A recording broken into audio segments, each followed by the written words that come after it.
જો ભાઈ આ એક્ટિવ આપણે વેચવાનું છે કેટલામાં દેવાનું છે? 40,000 માં. 40,000 નું આવે, 20,000 રૂપિયા આવે. ના આપણે 30,000 માં દેવું છે.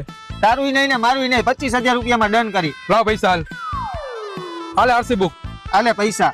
આરસી બુક રહીને એ હમણાં એક જણો આવે છે ને એના નામે કરવાની છે. બોલ ભાઈ કઈ ગાડી દેવાની છે?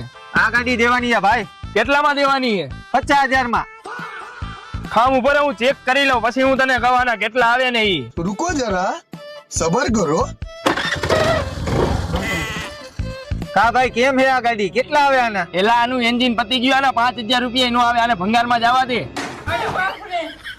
આજ પછી આવી ભંગાર જેવી ગાડીઓ હાટું મને નો ધક્કો ખવડાવતો હો.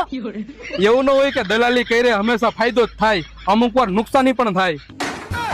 તો હવે કાલે આ ગાડી નામે કરાવી છે કે પછી ભંગારમાં જવા દેવી છે? હવે આને ભંગારમાં જ જવા દેવી છે. जैसी करनी वैसी भरनी